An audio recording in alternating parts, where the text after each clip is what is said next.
Good afternoon, everyone. Welcome to today's daily recap. I'm Evan Lazarus. I'm CEO of T3 Live, and I'm here to kind of talk about the week that was. We started this week post-holiday, post-Thanksgiving holiday, which was a really quiet week last week. Just kind of looking at the charts here. This is the spiders, the S&Ps. You can see how quiet last week was. We basically spent the week in a very narrow range, with the exception of one day where the market gapped down, but came back up.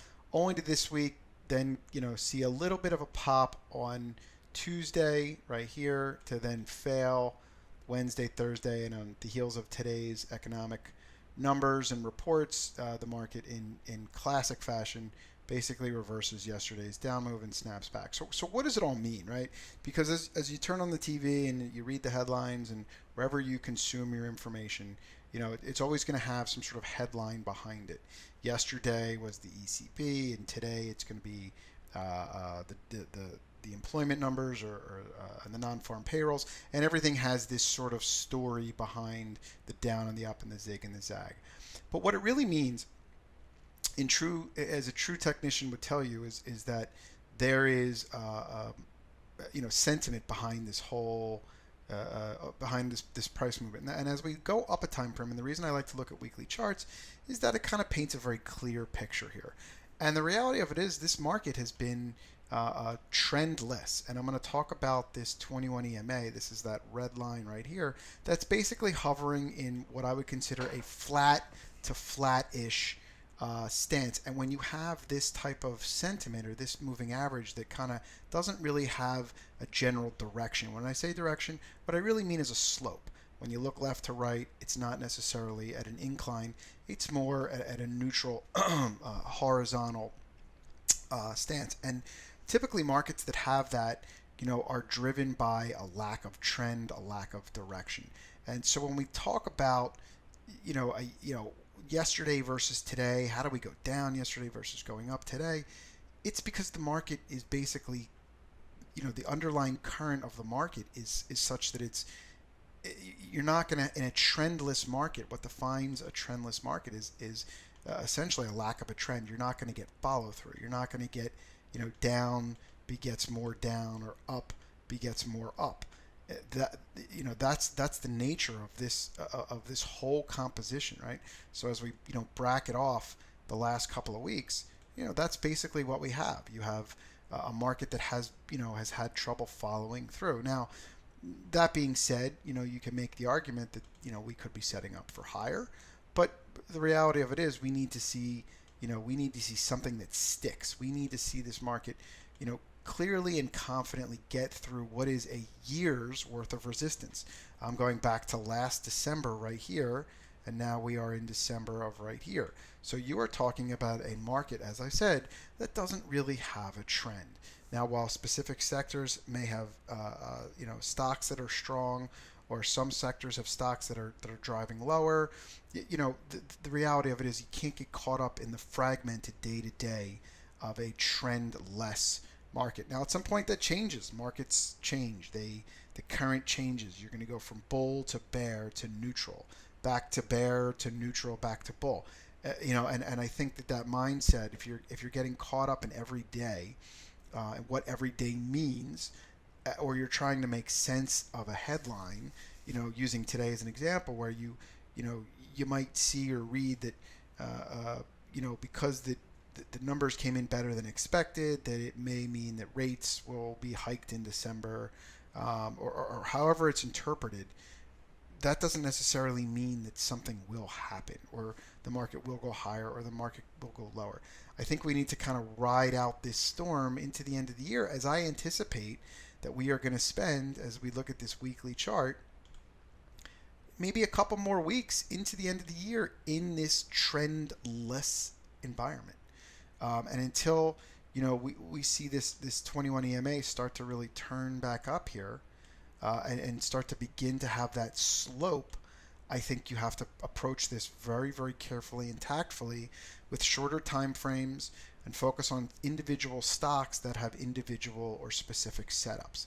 And that's, I think, the best course of action, or my best advice going into the end of what has been a very, very choppy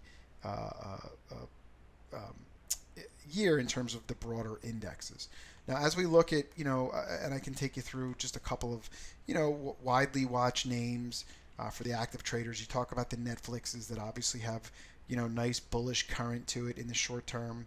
Apple, although not really a good, not really has not really been or proven to be a stock that has seen any sort of enthusiasm since, maybe over the last 3 or 4 months.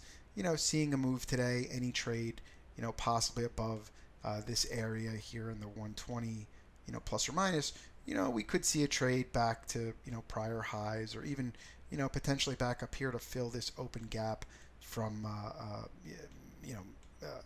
mid-August, or excuse me, July. So, there's definitely possibilities of very, tactful situational trades that may occur, but net, I think, like I said, you need to kind of approach it with the lens of, sometimes shorter is better. It's not a risk-on type of environment. I don't think the mindset should be, I got to get long and I got to take a lot of risk and hope we break out this time around, as that's not really what the market or the undercurrent is telling us about the market. The Amazons continue to hold strong, although on a day like today, definitely I think lagging relative to what the market did today, as you can see this area of resistance building, or this this channel effectively building. So continue to keep a watchful eye on that. Although the stock has come very, very far in a very short amount of time, I do think this may need more time to build. Certainly one of the stronger names out there. Retail stocks continue to be weak. As you look across the board in retail, and I'll just highlight Under Armour, some of these names that have been holding up have certainly started to turn down. Yesterday we saw biotechs go lower. Today we saw what was an insight day. We captured most of yesterday's losses here, but certainly nothing that changes the course. Is this just a retest into this broken support area that then turns down? It remains to be seen. So you did see some upside today in some of the across the board, but some of it I think was a little more muted than maybe one would have expected. Facebook, again, another widely watched name.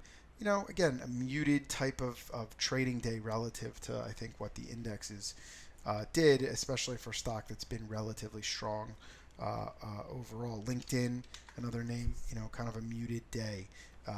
Tesla, down a little bit. Shake Shack, down a little bit. Shake Shack, again, not a strong stock. Stock that's been, hovering on the weak side. So, there's always going to be areas of pockets of strength, pockets of weakness.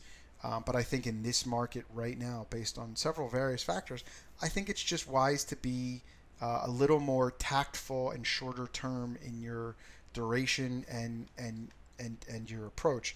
Commodities, gold, seeing a big up move today, but again on the heels of a big commodity or big sell-off in gold. Oil and energy, we look at the OIHs, again down today.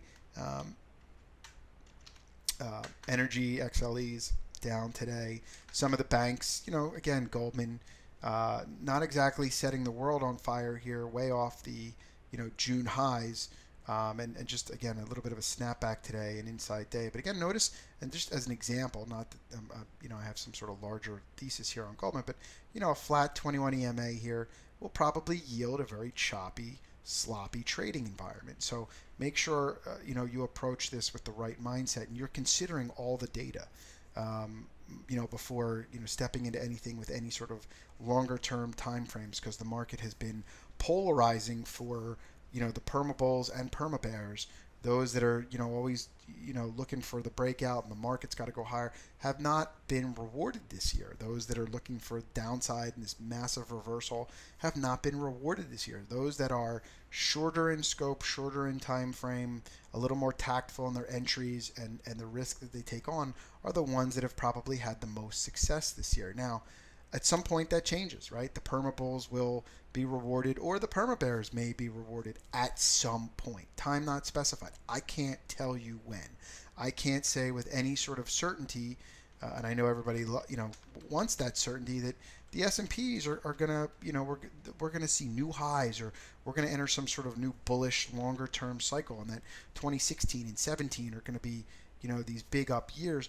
I can't with any sort of conclusive evidence tell you that until such time the market dictates that the waters are safer and things are starting to change. So until that happens, I think less is more, and that's kind of how I frame out this week as we continue to bounce around back and forth.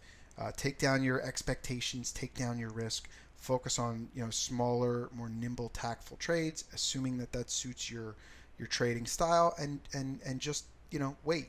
Patience is a virtue, or they say patience is a virtue. In trading, patience is a necessity. And with that, I wish you all a fantastic weekend, and we'll talk later. Enjoy, everyone.